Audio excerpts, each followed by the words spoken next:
following information is presented for discussion and educational purposes only and is not intended or provided as treatment information for any specific person or behavior. If you or a loved one is having behavioral difficulties, you are encouraged to seek professional consultation as soon as possible. Ladies and gentlemen, welcome to episode 19 of Ask the Behavior Doctors. My name is Dr. Jacob Boney, and we're here in Scottsdale, Arizona at Scottsdale Pediatric Behavioral Services. Today we're going to talk about a concept called elopement.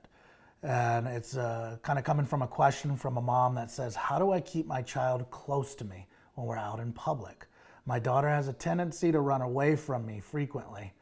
When we're out in the store, out in public, she wants to look for things, or she runs away from me when she thinks she's in trouble. Okay, so this is a very common issue. This can be a very important issue depending on when and where your child does elope. Some children are can be very dangerous with this behavior, can run out into traffic, can run out into crowded parking lots, can run away in stores. This can definitely be a very important, very big deal. So parents, definitely something to be mindful of and prep for. All right, so the technical term for this behavior is called elopement. So if you're ever trying to look for it online, look for literature that talks about treatment related to this, the term is called elopement. So that's leaving a designated space or position without consent or permission from an adult. So that's kind of how I define technically elopement, leaving any type of designated space or area when you don't have that permission or you aren't prompted to do so by an instructor, okay? So the most common functions for this behavior are an attention function and access to tangible items. All right, so children like to kind of get their instructor's attention sometimes by running away. They may think it's a game, they may laugh, they may, think it's funny, and they may run away. Or if they're really distracted or want to access an item that they know is not close or that they know the location of, they may be likely to run away and try and seek access to that item. Sometimes children do it for escape too, if they're trying to get away or get out of trouble. That certainly is, but the two most popular, like I said, are attention and access to tangible items.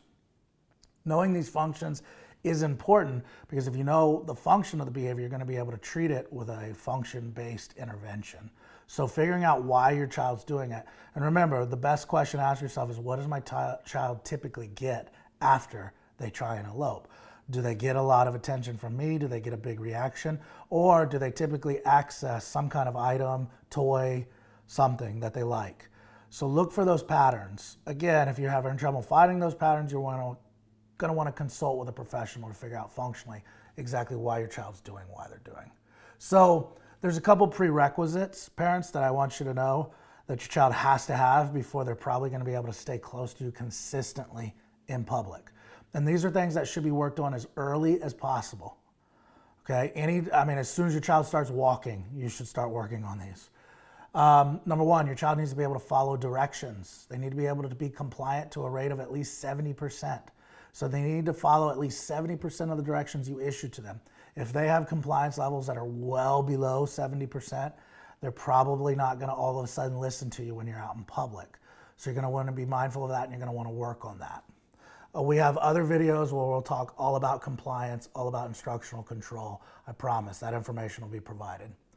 Your child should like to hold your hand and should like to be close to you when you're walking. If your child constantly screams or refuses to hold your hand, that's something we need to work on. Your child needs to stay within an arm's reach, especially when they're little.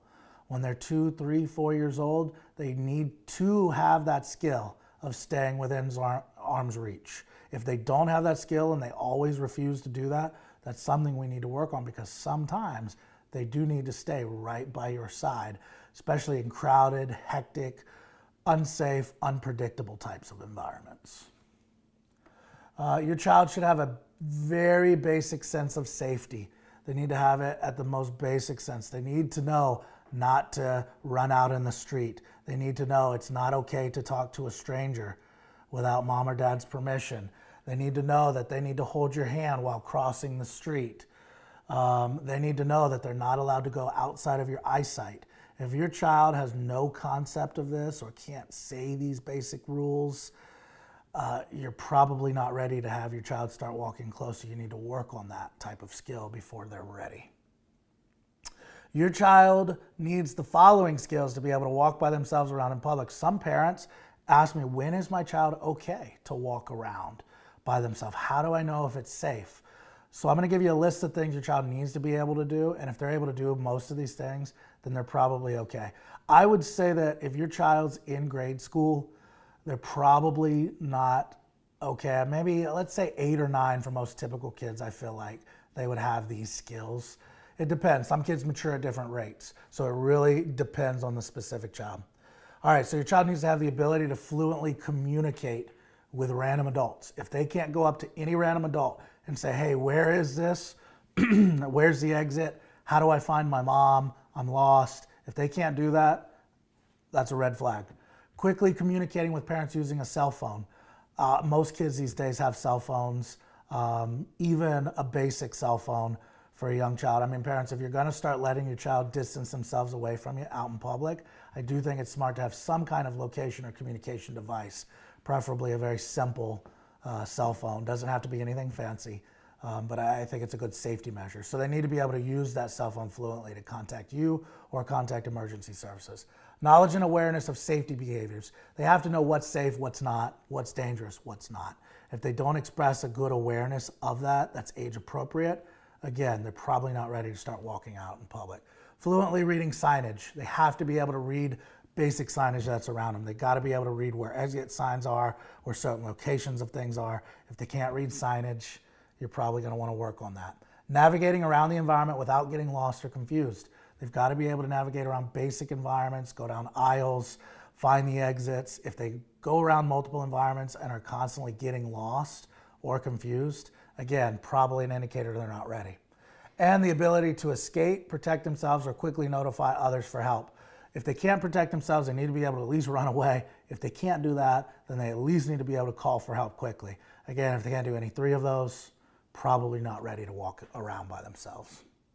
All right, so now we're going to get into some ideas for actually preventing and managing elopement behavior. So obviously the classic preventative antecedent strategies for elopement are putting your kid in a stroller, seating them in the cart, in the shopping cart while you're pushing them around, holding them in your arms. That can get pretty exhausting.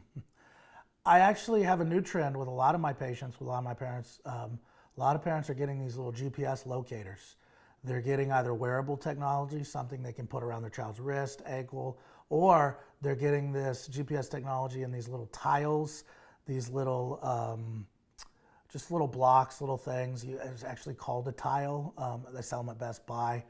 You can sew this technology into your child's clothing, and it's apparently really reliable, really accurate GPS location type of things. There's also little things, little chips, there's all kinds of, look up GPS technology for children. There's tons of new devices. I think this is a great idea. And honestly, were it my child, and especially if my child had a history of elopement, it's not worth the risk to me. This is an easy, expenditure for most parents. Spend, $100 on a decent GPS device. And with the nicer ones, they're very transferable to the clothing. I mean, number one, you want your child not to know probably about that device. You don't want them to be able to take it out of their pocket, take it out of their clothing. And you want to make it inconspicuous enough that where someone else is probably not going to take it out of your child's clothing. Let's just assume, no one's going to try and kidnap your child, but let's just assume if they get lost, you're just trying to be able to locate them quickly. So parents, I definitely would consider investing in that technology. And then my least favorite preventative measure is these harnesses or leashes. You see these kids like strapped to a leash, or they have a backpack. Honestly, I don't think it really looks good. I don't think it's not a very transferable intervention. I mean, what are we going to do with a 15-year-old one day? Have him on a harness or a leash like an animal? I just don't. It's my least favorite. I certainly understand why some patients do it, but parents, I think there are other ideas that are just as effective and more transferable. Motivation. All right, so we need to motivate your child to stay close to you. Remember those functions of attention and access to items. Well, parents, I want you to give your child tons of attention when they're walking and staying close to you in public. Hold their hand, praise them, notice the behavior. Say, oh my gosh, buddy, you're doing such a good job walking close by dad. I really appreciate it. You're such a big boy. This is really important to me. And I'm so proud of you for doing this behavior. Praise it, give it attention. Involve your child in the shopping trip. Give them something to pick out, something to look for, engage your child. Remember, if you're giving them tons of attention while doing appropriate behavior, they won't need to seek it by running away from you. And then the second thing is maybe giving them access to a preferred item. Let's say they are sitting in a stroller, or let's say they are walking close to you. Maybe allowing them to hold their favorite item, some kind of special item they could have either brought in the store with them, or something that they want to earn, at the store. I don't want children to get too much in that habit of having to earn something every time they go in the store. Kids need to be able to go in the store and not have to get anything. But if that's the difference between motivating your child to stay close to you or not, it's probably a good idea. SDs, remember we've talked about discriminative stimuli before, but these are the signals, the open, the close sign, when it is or is not appropriate to do the behavior. Your child needs to know when it's okay to go a little bit farther away from mom or dad, or when they have to stay close. So for example, if they're at the park playing with other children, it's probably okay that they go 20 to 50 feet away from mom or dad. They're on a playground, they're probably playing with other kids, that's acceptable. However, when out in public, when walking in parking lots, when around anything dangerous or unsafe, or when around crowds of people, your child needs to know that, hey, you have to be close enough for me to touch you. If you're not, then you're too far away. You need to stay close to me in those situations. Your child, again, needs to be able to repeat these rules to you. Give your child clear signs and boundaries when they are out in public. So for example, if they are out in the park, you need to be able to tell them, I want you to stay on the playground equipment. Do not step off of it without my permission. Setting those boundaries, again, little kids, sometimes they just don't know where they are or not allowed to go. You have to teach them that. You have to give them an opportunity to know that. Set those boundaries and then praise and reward them for following those boundaries. Hey, you stayed on the playground the whole time. I really appreciate that, buddy. That makes me feel like I can feel safe and comfortable when we're out in public, and I really like that. Shaping the behavior. Always teach your young child to stay with you. So a lot of parents will allow their child to get far from them frequently. This is what I want you to do. When you're out in public, teach your child to stay close to you by stopping. When your child gets any further than, let's say, 5 feet away from you, stop. And then prompt them to come right back. If they don't come back, then walk to them and physically prompt them to stay right by you. Hold their hand briefly and then let it go when they stop resisting or when they start walking close to you, okay? You need to train and teach your child that it is only acceptable in those public places to walk right by you. Your child needs to be comfortable staying right by you.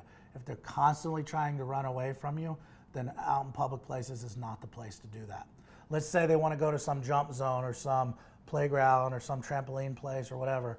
That's an appropriate place to run away from mom or dad, not out in the store. That's where we go back to setting those really clear boundaries and those places where the behavior is and is not acceptable. Okay, so when they are walking close to you, remember, praise them, give them lots of attention, and consider giving them access to those preferred items. You want to make their motivation to engage in anything else besides walking close to you very low, and you want to make it pay really well to walk close to you in a safe manner. Parents, do not get in the habit of going away from your child or getting distracted while your child's with you in public. You know how many parents I see walk away from their kids all the time? How many parents I see on cell phones, texting, chatting, whatever? When you do that, you're teaching your child that their safety is not your number one most important thing. You're teaching your child that you really don't need to pay attention to mom because I don't need to pay attention to you. And you're just conditioning your child in a very not appropriate way. Parents, when you're out in public, make that the priority with your child, especially if you're trying to teach them this skill. Do not get distracted. Do not leave them. Model good, appropriate physical proximity behavior. Stay attuned to them. Don't get distracted. Okay, so consequence-wise, if your child does continue to run away from you, I want you to only prompt the behavior once or twice, maybe.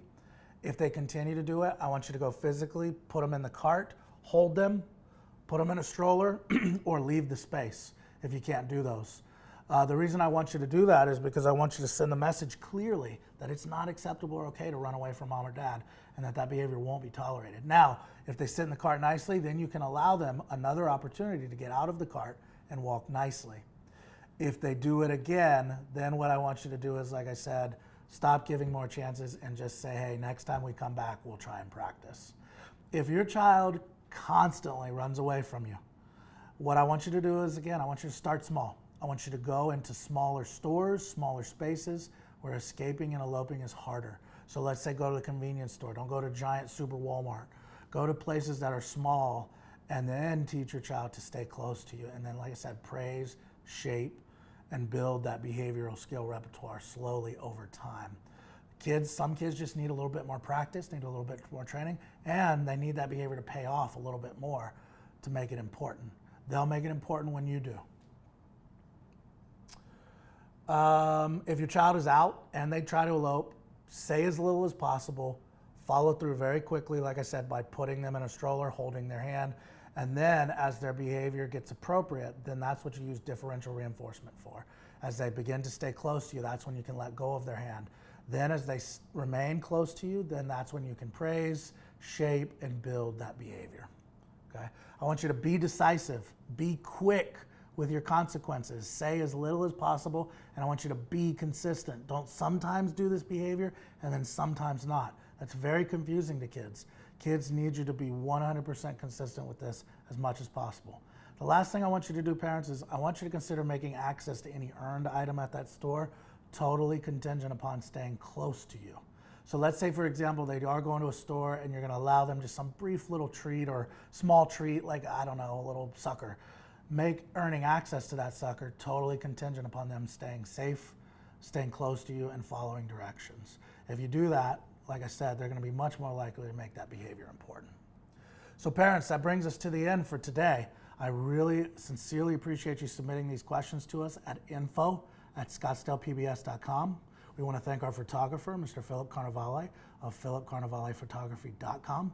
We want to encourage you to continue submitting those questions to us and visiting our website at www.scottsdalepbs.com.